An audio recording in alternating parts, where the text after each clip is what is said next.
Morgan Hall. I was born on January 12, 1735 in Orange County, Yadkin River, North Carolina. My birth name was Nancy Ann Morgan. My parents' name was Mark Morgan and Sarah Morgan. I was an only child. I was cross-eyed because of smallpox. I married Benjamin Hart, and we first moved to South Carolina, and then we moved to Georgia and settled on the banks of Broad River in Wilkes County, and had 8 kids, 6 sons and 2 daughters, in 1771. One day my husband was away working in the fields some distance from my house. 5 or 6 Tories had come looking for my husband, and I had managed to trick them. First, I had my daughter Suki trick them by making a turkey for them. Then when the soldiers started drinking, I grabbed one of the soldiers' gun and fired. I shot one of the soldiers dead. My daughter handed me a musket, and I shot another soldier. The dead men were dragged outside and hung from a tree in 1803. While my husband was away, I was alone with my children, and I snuck away to work as a Confederate spy. After the war, I moved to Brunswick, where Benjamin died. I then moved to Henderson County, Kentucky, where I died in 1830. I was a hard swearer and a sharpshooter who could handle a rifle as any man. I'm still remembered from my heart. Hi, my name is George Washington. I was born on February 22nd, 1732 in Westmoreland, Virginia.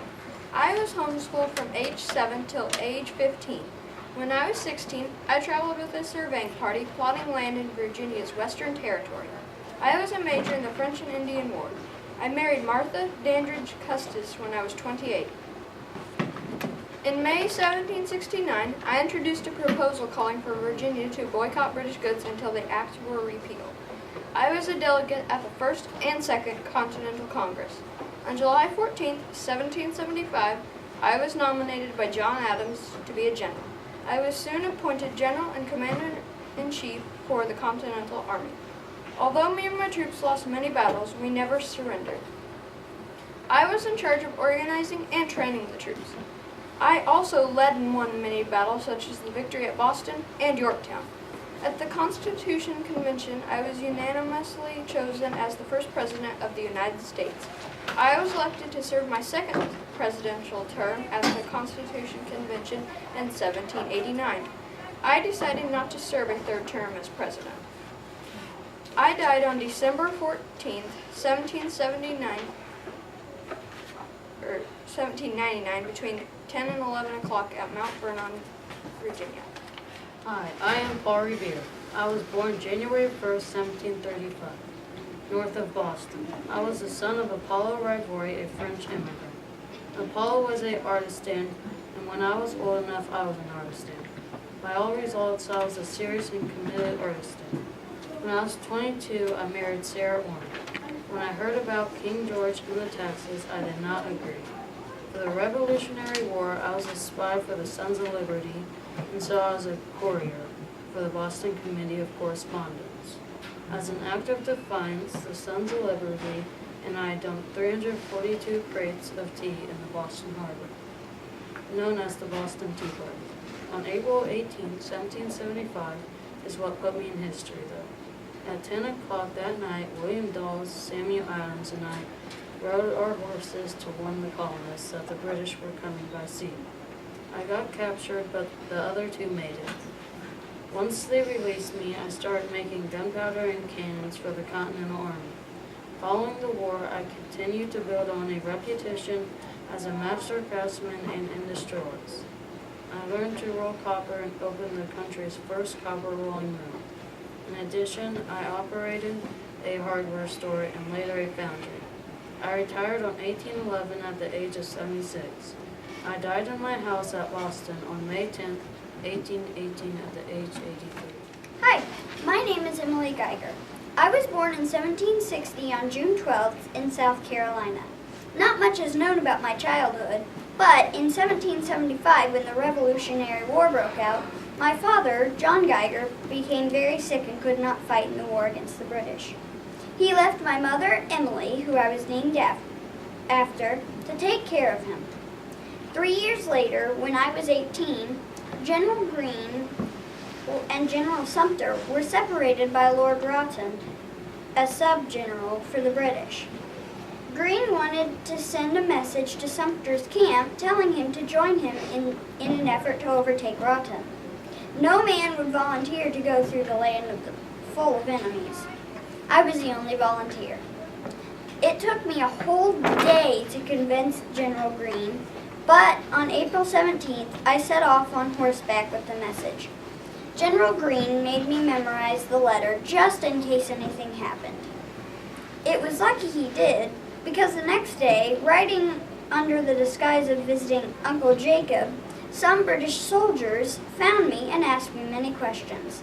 Because I couldn't tell a lie without blushing, I was suspected and taken to a jail and kept there for an hour or two. I had to think fast. I ripped up the message. Then I ate it piece by piece. When I was searched, they found nothing on me.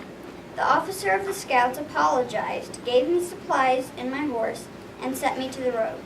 I made it safely to Sumter's camp and delivered the message verbally. General Sumter and General Greene met together and drove off Lord Rawdon, making one more victory for the United States. On October 18, 1789, I was married to John Thrutus. On April 11, 1791, my daughter, Juliet, was born. I died on July 4, 1793, at age 33. Hello, my name is John Adams, and I am here to tell you about my life. I was born on October 30, 1735, in Braintree, Massachusetts. In college, I decided to study law, and I graduated school in 1755. As I practiced law, I often questioned about British rule. I felt we were being treated unfair. I thought we should be independent. I became a member of the Continental Congress. I became a member of the Massachusetts Legislature. I also served as a delegate in the Second Continental Congress. I even worked on the Declaration of Independence with Thomas Jefferson. During the Revolution, I went to France to persuade them to become allies with us. I signed the Treaty of Paris with Benjamin Franklin and John Jay to put an end to the war. From then on, I returned home where I became ill and died on July 4th, 1826, a weird coincidence of history. I died on the same day as Thomas Jefferson. The day was also the 50th anniversary of independence. Hi, I'm Princess Marion. I was born in Berkeley Country, South Carolina on January 10, 1732 on a plantation. On April 26, I moved to a new plantation at 5 years old.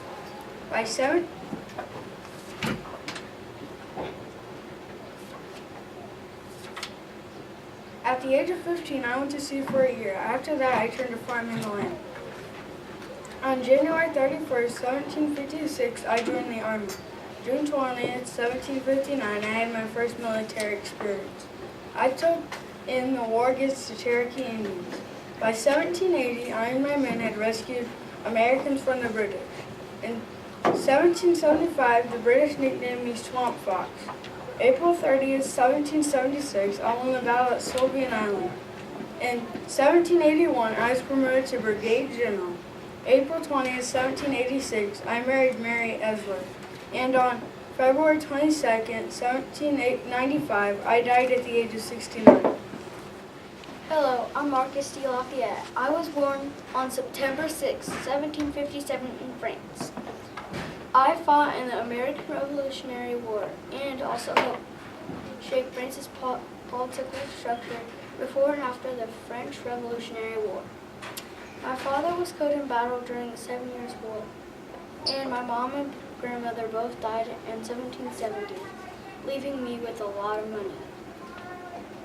I joined the Royal Army the next year, and in 1773 I married 14-year-old Adrian Francois D. Nellis. I was named a Major General in the Continental Army. My first combat duty in September 1777, Battle of Brandywine, when I was shot in the leg while helping organize a retreat. General George Washington told doctors to take special care of me. I died on May 20th, 1834, because I had pneumonia. Hello, my name is John Paul Jones. I was born on July 6, 1747 in southwestern Scotland. I went to Kirkbean School but spent much time at the small port of Corkston. I became co-captain of a slave ship in 1774. My father died when I was 16. At the same time, I enlisted in the Colonial Navy when the Revolutionary War started. I was assigned to the 18-gun slip of war, the USS Rangers. Later on, I became captain of the USS Bonhomme Richard. I was sailing in the Baltic Sea region off the coast of Scotland when I encountered a British convoy. My ship was half sunk, and my men were trying to get me to surrender. I threw my pistol at the man who was trying to surrender and knocked him unconscious. Two of my biggest guns exploded. I eventually sank the USS Serapis and said, I have not yet begun to fight. I was awarded a medal by French King Louis XVI. I retired to Paris and did not enter any more military branches. I died at 45 in 1792. I was buried at the St. Louis Cemetery. My name is Benjamin Franklin. I was born on January 7, 1706 in Boston, Massachusetts. I stopped school at age 10 and became an apprentice for my brother as a printer. My brother wasn't very nice to me, so I ran away to Philadelphia and started my own printing business. I started printing the Pennsylvania Gazette and Poor Richard's Almanac. When things started heating up between England and the colonies, I came to believe that the colonies should be independent from England. I helped to edit the Declaration of Independence that Thomas Jefferson initially wrote. I and 12 other men signed it. In 1778, I encouraged the French to make an alliance with the 13 colonies. They supplied us with soldiers, money, and supplies, which enabled us to win the Revolutionary War. 5 years after our alliance with France, I represented America and signed the peace treaty with England. Besides being a diplomat, I also enjoy science and developing or inventing things that make life easier. One of my famous experiments was with a key and a kite, where I discovered that lightning is electricity. I also invented bifocals so that I wouldn't have to carry around a second pair of glasses just to read. I died in Philadelphia on April 17, 1790, at the age of 84. Hello, I am John Hancock. I was born January 23, 1737, in Braintree, Massachusetts. In 1776, I was the first to sign the Declaration of Independence. Also in 1776, England was offering a reward to anyone that would help them capture myself and many other American leaders. Then in 1785, I was suffering from gout, so I resigned from position in the governor's office. In 1789, I became a candidate in the U.S. president election. I died on October 8, 1793 in Boston, Massachusetts. I was 56 years old.